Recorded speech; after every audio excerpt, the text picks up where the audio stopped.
Naghahanap ka ba na mauutangan mo online na safe at secure, tapos meron pang flexible repayment period, at syempre, yung mabilis yung approval. Within just 3 minutes is pwede mo na ma-receive yung pera. So dito guys, may isa po akong loan application na in-applyan na nag-o-offer ng 75,000 pesos. Easy lang applyan at bagong-bagong loan application. Yes po, kalalabas pa lamang nito. Yes po, bagong-bago po ito. Meron pa lang tong 278 ratings at 4.9 stars. So dito guys, sa vlog natin, pag-uusapan po natin si Magic Peso. So ito guys is under ng Bravo Zulo Romeo Lending Corporation. Check natin guys kung magkano yung pwede niyang ipautang sa mga first time na gagamit ng kanyang loan application. At i-check rin po natin dito guys kung magkano yung interest na pwedeng ibawas at magkano na lang ba yung marireceive natin na loan amount dito. So dito guys, bago natin puntahan si Magic Peso, if ever man po na ikaw ay gustong sumali sa aking pa-weekly Gcash giveaway, tuwing Monday po yung aking announcement. 5 lucky winners po yung aking pinipili. So ang gagawin mo lang guys is magsusubscribe ka sa aking YouTube channel. Ilalike mo tong video na to at mag-iiwan ka po ng comment dyan sa comment section. And every last Monday of the month po, may isang mananalo ng aking pa-cellphone giveaway. So check nyo po guys yung upload ko ng Monday kasi in-announce ko po doon yung 5 lucky winners. And next Monday po, mag-a-announce po ulit ako. Kaya ano pang inaantay mo guys? Subscribe, like, and comment na po dyan sa baba. And dito guys, if ever man na ikaw ay naghahanap dyan ng mautangan mo online at hindi ka pa rin makapag-decide kung anong loan application yung a-applyan mo. So dito guys, sa bagong loan application na nag-o-offer daw ng 75,000 pesos, ating silipin ito para malaman natin kung okay ba tong utangan. So, if you are interested, keep watching.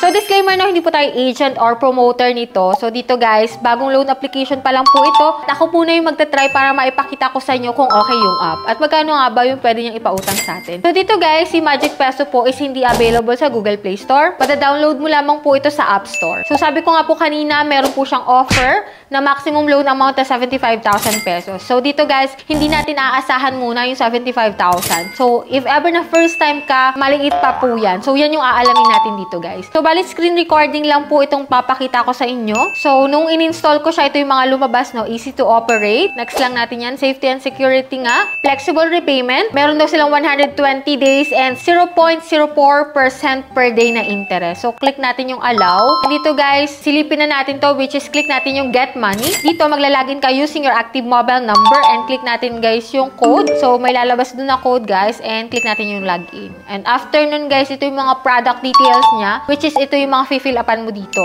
So, step 1 po, mamimili ka po ng valid ID na available sa'yo. So, ito po yung mga recommended ID type nila. And may other option naman, if ever man po na wala ka ng recommended ID type nila. Step 1 pa rin po yung verification or facial recognition. Click mo lang yung next after nun. And step 2 po is mag-fill up ka dito ng personal information mo. Step 3 po is all about work information if ever man ikaw ay employed. Kapag self-employed naman, mag-fill up ka pa rin po about sa business mo. So, click lang natin yung next. Dito guys is step 4. Tatlong contact number po yung kanilang hihingin, which is siguraduhin mo kung sino ilalagay mo dito. Make sure na active po yan kasi may ibang loan application na tumatawag po talaga. Kino-confirm muna nila kung active yung mga number na nilagay mo, kung totoong tao yun, para in case man na ma-approve ka, is may tatawagan sila. Kaya make sure kung sino pa rin yun, para at least hindi ka na mag-worry kung tawagan man sila or hindi. So, click natin yung next. So, step 5 po is bank card, kung saan mo po pwedeng ma-receive yung pera mo dito. So, may dalawang option sila, which is e-wallet or bank. Dito guys, sa e-wallet, ito po yung mga pwedeng paglagyan, no? Gcash,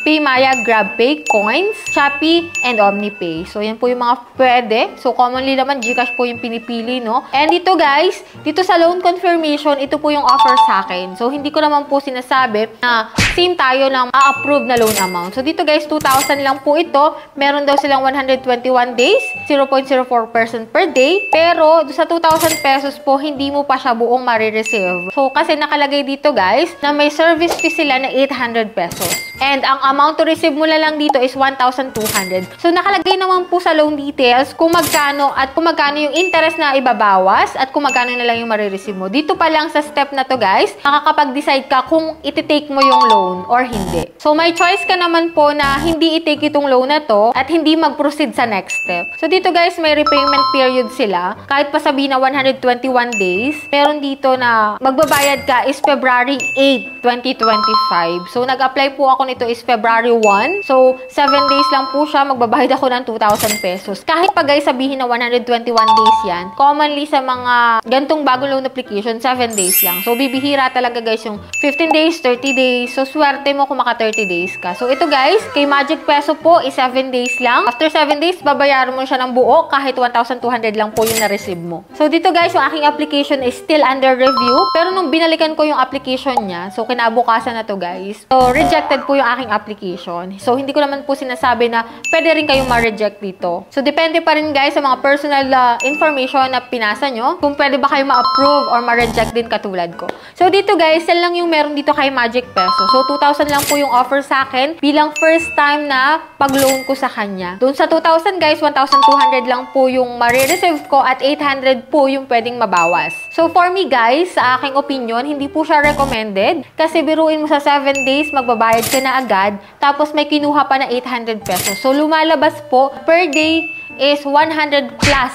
yung tinutubo niya or yung interest nung niloan mo dito kay Magic Peso. So, nasa sa inyo pa rin naman guys yung desisyon. Wala naman sa akin. Kung may inaasa naman kayong pambayad after 7 days, kung kaya nyo yung service fee na pinatong, nasa sa inyo pa rin yan guys.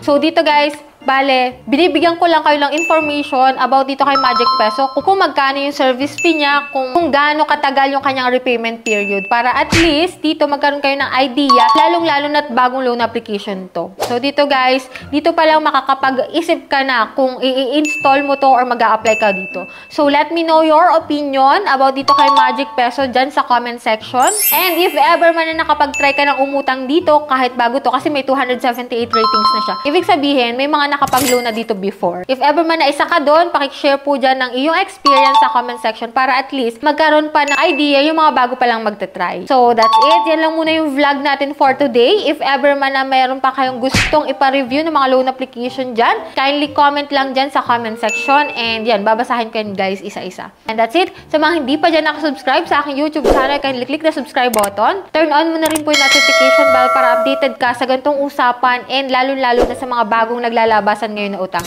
para updated ka na rin. So that's it. Bye-bye na muna for now guys. See you on my next vlog.